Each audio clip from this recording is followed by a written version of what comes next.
Bienvenue dans Conscience et Bonté d'âme, un espace de parole, de partage et de prise de conscience.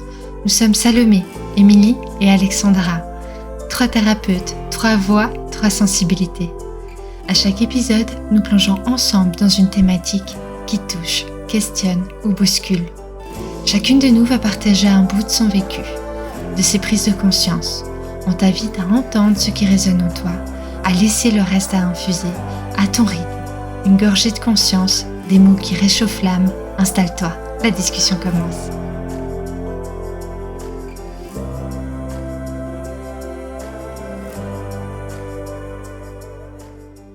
Bonjour à tous, c'est Alexandra, Salomé et Émilie. Voilà, aujourd'hui nous allons aborder notre deuxième thématique qui fait vibrer autant qu'elle fait peur, oser le changement.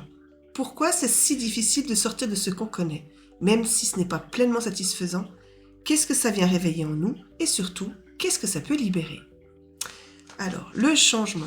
Déjà, tout est dans le mot.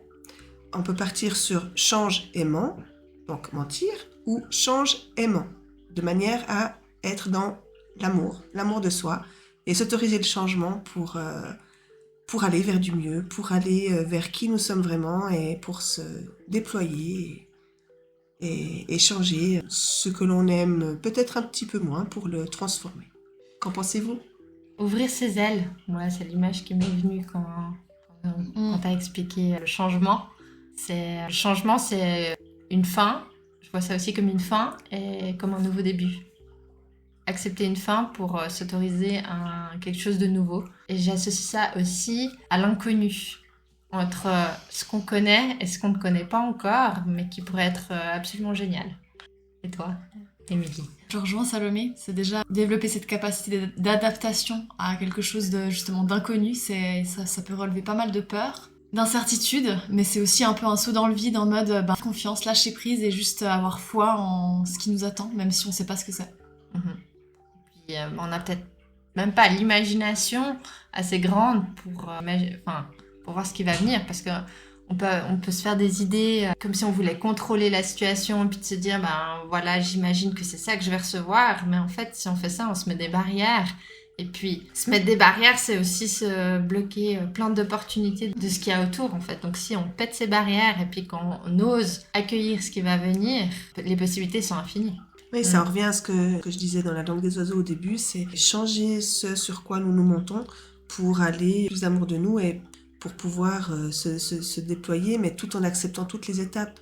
Le cocon en faisant partie, le retrait, l'introspection, la compréhension de qui l'on est, pour pouvoir après déployer ses ailes, non pas comme un saut dangereux, mais comme un saut parce que le papillon sait voler, donc il ne se pose pas la question et il n'y a pas de doute. Donc le changement fait vraiment partie effectivement du renouveau, du mieux-être et de la progression finalement. Si nous nous mentons, bien nous restons dans notre zone de confort, nous restons dans notre petite vie tranquille, mais nous n'osons pas notre grandeur finalement. Ce que je trouve important aussi avec oser le changement, c'est sur quoi tu te bases pour oser le changement. D'où ça vient d'oser ce changement. J'ai un exemple d'une situation. En fait, ça a été vraiment un ressenti. Je savais que c'était exactement ça que je devais faire. Alors le mental, il me disait que c'était complètement abruti parce que j'avais pas les sous pour le faire, j'avais pas les moyens ni la logistique. Mais par contre, je savais que c'était exactement ça que je devais faire. Et quand je l'ai fait, avec du recul, j'ai vraiment pu me dire que c'est la meilleure chose que j'ai fait de toute ma vie, d'oser faire ça, d'aller contre toutes les logiques qu'on nous donne en fait, que notre entourage, les peurs de notre entourage, nous dire qu'on est fou, de faire ça. Enfin, voilà, on peut être confronté à différentes peurs de notre entourage, même des nôtres. Mais je pense qu'il faut vraiment écouter ses tripes à l'intérieur, et que si on sait que c'est ça qu'on doit faire, il faut y aller, il faut le faire. Alors, pour compléter, je dirais que l'intention de départ, elle vient d'où? La motivation de départ, elle vient d'où? Je reviens sur mon fil conducteur de est-ce que c'est nos peurs? Donc, les mensonges qu'on se raconte, qui peuvent aussi nous faire de doux mensonges mais non, change rien, tout va bien, ça va bien, on s'en sort. C'est confortable. C'est confortable. Ou est-ce que ça vient de l'amour pour nous et de se dire mais je veux autre chose, je veux du nouveau, je veux expérimenter de nouvelles sensations, voir qui je peux être encore dans autre chose. C'est se choisir en fait. Écoute, c'est aussi apprendre à écouter ses besoins, vous trouvez pas? De se dire, bah ok, ce que j'ai là par exemple, ça me correspond plus, je vis une situation qui est désagréable, qui me convient pas. Qu'est-ce que j'ai besoin dans différents thèmes de ma vie? Que ce soit en termes de nourriture, en termes de sexualité, en termes de partage avec les amis. Qu'est-ce que j'ai besoin pour être bien? Et après, qu'est-ce que je fais pour atteindre déjà où j'en suis par rapport à ces besoins, est-ce qu'ils sont comblés ou pas, et après qu'est-ce que moi je mets en place, qu'est-ce que je fais, qu'est-ce que j'ose faire, qu'est-ce que je change pour répondre à mon besoin et créer les changements nécessaires pour retenir ma priorité là-dedans. Toute la question est si le besoin est un vrai besoin ou un besoin conditionné et un besoin conditionné par nos peurs et nos croyances. Donc les croyances vont beaucoup limiter le changement. D'ailleurs, beaucoup d'idées absolument géniales ont d'abord été ridiculisées et que, comme tu disais, on peut être vite, comme on pourrait dire, chercher à être limité par certaines personnes qui, pensant nous aider, nous freinent. Exactement. Comme les parts sombres de nous-mêmes qui font croire qu'on n'est pas capable, qu'on est nul. Hein. Souvent, chez les enfants, les mots qui reviennent, c'est « je suis nul, je suis nul, je suis nul ». Donc, ces parts-là nous jouent un jeu et nous empêchent, comme tu dis, nous freinent. C'est aussi important de voir, quand on parle de motivation, la motivation, alors, la peur, l'amour, c'est une chose, mais pour qui? Pour qui on veut changer? Pour soi, pour les autres, pour plaire, pour répondre à des dictats, pour rentrer dans un cadre, pour sortir d'un cadre, parce que beaucoup de gens veulent absolument être totalement différents, et c'est pour moi la même problématique de notre face. Une rébellion. Donc, une Ouais. rébellion. En fait, la clé, c'est à qui va servir ce changement, et est-ce que c'est vraiment à nous, ou au final, est-ce qu'on se laisse leurrer par une autre mode ou une autre croyance qu'il faut faire tout l'inverse et que finalement, ça ne nous sert pas plus qu'avant et qu'on est juste dans on s'égare, exactement la même chose. Ouais, donc la racine du besoin en fait, d'où elle vient. Et si c'est un besoin, je dirais, dicté par des fausses croyances, exactement, la croyance qui est derrière. Des croyances qui viennent de l'éducation, viennent de la société, de notre vécu. À qui est-ce qu'on est loyal? Qu'on a pu hériter aussi. Alors aussi, je pense qu'il est important, c'est de réussir à se détacher en fait de toute cette zone de confort qu'on s'est construite, ce confort qui est tellement agréable, et c'est parfois difficile de se dire qu'ok, on doit abandonner certaines choses pour pouvoir s'ouvrir à du nouveau, juste pouvoir s'abandonner en fait, c'est vraiment un abandon de soi, se détacher de l'ancien, de tout ce à quoi on a pu s'accrocher, ce qui est rassurant en fait, c'est vraiment une sécurité, c'est vraiment lâcher ce sentiment de sécurité pour aller vraiment vers quelque chose de plus grand.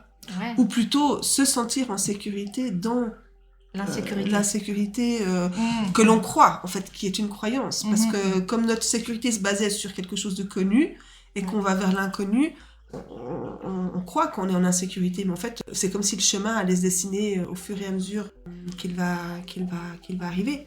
Donc, on ne sait pas vraiment où on va, mais y aller. Voilà. Confiant qu'on aura les solutions qui vont se dévoiler au fur et à mesure du chemin. Et comme tu as dit, Émilie, se détacher, on se détache de quoi? On peut se détacher. Ça ne veut pas forcément dire que si on crée le changement, il y a forcément un détachement déjà. C'est juste, c'est pas forcément la réalité, mais c'est l'acceptation que potentiellement ça pourrait créer un changement au niveau de nos relations amoureuses, amicales, familiales. Ça pourrait changer un changement au niveau financier, ça pourrait changer à quelque chose au niveau matériel, habitation ou autre. Mais pour moi, le fait d'accepter, c'est déjà le premier pas. Et c'est pour moi le plus difficile en fait à faire dans Oser le changement. D'accepter que c'est une possibilité qui pourrait arriver, et une fois que tu as réussi à le faire, après, qu'est-ce qui se passe? Ça s'ouvre, mais c'est pas forcément le cas. Bah oui, il y a peut-être des gens qui partent que leur chemin se sépare d'une autre, et peut-être qu'on se rejoindra, peut-être pas plus tard. Mais je trouve que c'est pas une fatalité de perdre, mais c'est vraiment cette acceptation. Que ça puisse l'être. Oui, parce que ce soit une personne ou un lieu peut tout à coup évoluer avec nous. On a tous vécu un déménagement où cet appartement ou cette maison nous semblait être le lieu où on voulait vivre, et du moment qu'on en avait trouvé un autre, on n'avait plus qu'une envie, c'était de faire les cartons et de partir. Donc, en quelques jours, c'est devenu passé, c'est plus notre place. C'est comme si on était comme propulsé déjà dans un nouveau chez soi, donc un nouveau futur. Comme tu disais, tu parlais d'acceptation, Salomé, et j'ai la certitude que tout ce qu'on n'accepte pas finalement nous est resservi. Et à un moment donné, ça vient vers nous. Et à un moment donné, ça vient vers nous d'une façon dont on n'avait absolument pas prévu. Et ça se fait. Ça se fait tout simplement. Donc, je crois pas qu'on ait besoin de forcément savoir quand, où et comment ça va se passer au niveau du changement, mais juste s'y ouvrir, comme tu disais, Émilie, s'y abandonner et juste laisser la porte ouverte, avancer, bouger, mais rester en mouvement dans le sens physique, certes, mais dans le sens que notre mental ne nous bloque pas dans des conditions qu'il connaît et s'ouvrir à autre chose. Ouais, voir le changement comme une opportunité, en fait. Exactement. Une opportunité de créer quelque chose de... Moi, je crois profondément que la vie veut que notre bien est notre plus grand bien. Et si une situation se complique, se resserre et puis devient compliquée, c'est simplement pour qu'on puisse s'ouvrir et accueillir un changement pour qu'elle puisse nous offrir tellement mieux. En fait, là, il faut lâcher, ouais. Lâcher, se détacher. Se détacher, c'est souvent vu comme abandonner, comme se dépouiller. Je pense pas que ce soit forcément ça, parce qu'on peut vivre dans un confort matériel tout en étant détaché de ce même confort, c'est-à-dire d'avoir la foi qu'on aura une maison quoi qu'il arrive. Si ce n'est pas celle-ci, ce sera une autre, et d'être ou d'avoir d'autres conforts, un travail, ce confort, si ce n'est pas celui-ci, ce sera un autre, mais de savoir qu'on est détaché à l'objet lui-même ou au poste lui-même ou au conjoint lui-même, et de savoir que c'est en nous qu'on aura la solution. Comme tu disais, Salomé, si la personne qui évolue à nos côtés évolue aussi, on se redécouvrira et on sera comme deux nouvelles personnes, deux nouveaux amis, deux nouveaux conjoints. La relation elle-même va changer, mais pas forcément pour se séparer, mais tout simplement pour évoluer. Se bonifier. Oui, parce que quand on change quelque chose en nous, on dégage aussi autre chose. Et c'est vrai que pour les autres, c'est peut-être difficile à gérer aussi de leur côté, de voir qu'il y a un changement de ce qu'ils connaissent, et puis en fonction de eux, comment ils vivent le changement, leurs croyances par rapport au changement, leur peur, la situation, elle se passe forcément comme elle doit se passer, mais pour eux, c'est la fin de quelque chose, pour quelque chose de nouveau aussi, qui sont libres d'accueillir ou de rejeter. Et lâcher les poubelles du passé fait vraiment beaucoup de bien. On n'a qu'à prendre l'exemple de quand nos parents nous voyaient encore comme des bébés, ou quand ceux qui ont des enfants voient encore leurs enfants comme des bébés, comme des choses qui leur appartiennent, et ne les voient pas grandir. C'est une souffrance pour l'enfant, puisqu'il n'est pas reconnu pour ce qu'il est dans l'instant, il est reconnu pour ce qu'il a été, mais qu'il n'est plus, puis qu'il ne se souvient pas toujours d'avoir été. De pouvoir voir les gens évoluer, les situations évoluer, et de les voir ici et maintenant, et sans la charge émotionnelle du passé, je pense que ça ouvre à des perspectives qui sont, sans être ni bonnes ni mauvaises, mais qui sont. Et puis du coup, ça nous porte vers un futur qu'on ne connaît pas, qu'on ne peut souvent, pour ma part en tout cas, je l'aurais jamais fait comme ça s'est fait. L'intention était d'aller vers quelque chose d'à peu près précis, et la façon dont ça s'est réalisé, c'était chaque fois mieux. Je pense que je n'aurais pas osé rêver comment ça s'est passé. J'étais un peu minimaliste dans mes commandes.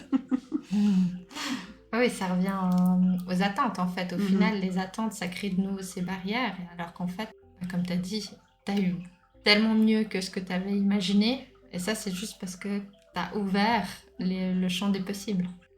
Est-ce qu'on a quelques outils à transmettre pour cette peur du changement ou oser le changement? Pour ma part, le premier changement sur lequel je m'applique tous les jours, seconde après seconde, c'est mes pensées. C'est avoir des pensées, déjà, qui, comme l'énergie va là où on porte notre attention, c'est des pensées portées vers là où je veux aller et non pas là où je ne veux plus aller. Donc, en clair, vers ce que je veux et non pas ce que je veux plus. Et puis, des pensées sans aucun jugement, des pensées d'ouverture, des pensées épicies, On dit souvent avec des scies on referait le monde. Eh bien, le nombre de fois où j'ai refait mon monde avec des scies, parce que je me positionnais avec plein de points de vue. Et puis si ça pouvait être comme ça. Et puis si en fait je pouvais voir la chose de cet angle-là et de ce point de vue-là. Et comme ça, j'ai pu vraiment m'observer sur plein de coutures différentes. Et ça m'a permis de plus comprendre qui j'étais, et de savoir où je voulais aller et vers quoi je voulais me diriger. Donc mes pensées, je dirais non jugeantes, ouvertes, c'est vraiment la clé pour moi.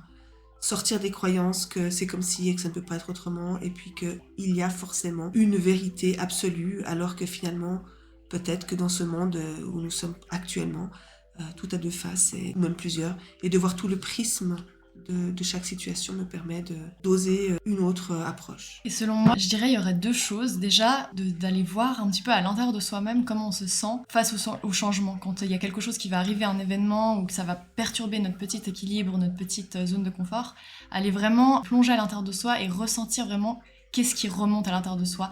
Et aller vraiment dedans, en fait. Aller accueillir ce qui vient et ce qui remonte. Ce serait déjà une première chose qui pourrait déjà permettre à tout ce qui a besoin d'être d'émerger. Et la deuxième chose, je dirais, c'est aussi on aurait aussi la possibilité d'agir sur le lieu, en fait, déjà rien que chez nous, en faisant des petits changements à l'intérieur de chez nous pour déjà actionner l'énergie à l'extérieur qui va simplement aussi activer d'autres choses dans notre vie. En amenant plus de fluidité dans une pièce qui peut être encombrée, ou des endroits où on va moins dans notre lieu, de pouvoir simplement aller amener de l'énergie et refaire circuler une énergie nouvelle, ça peut déjà faire bouger les choses d'une manière un peu plus subtile, qui aura des répercussions dans notre quotidien. Est-ce que tu as 1 ou 2 exemples concrets, faciles, toi qui es spécialisée dans la géologie? Déjà de pouvoir agir sur l'entrée de la maison, c'est vraiment pour moi la porte d'entrée sur tout, en fait. Et du coup, si notre entrée elle est encombrée, ou s'il y a des choses, si l'énergie ne circule pas à l'entrée, ce serait de pouvoir libérer cet espace-là pour que l'énergie se diffuse après dans toutes les autres pièces de manière fluide, et que ça vienne nourrir comme à l'intérieur de nous toutes les parties de nous, en fait. Merci.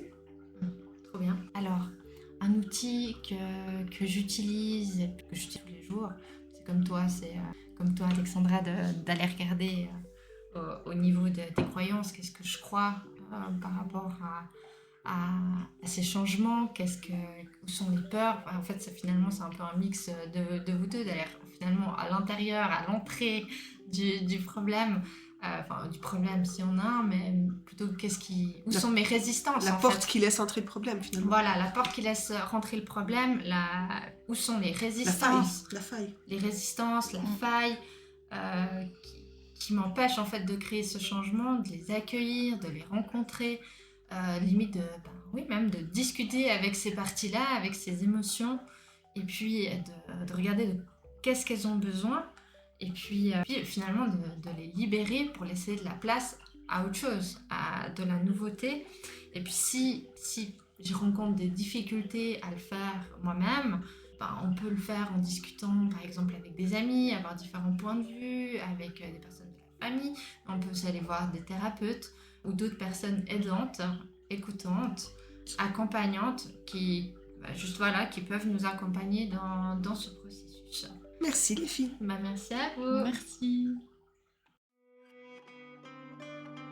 Si ce que nous avons partagé aujourd'hui fait écho en toi et que tu ressens l'élan d'être accompagné sur ce chemin, nos coordonnées sont à ta disposition à la fin de l'épisode. Belle infusion à toi.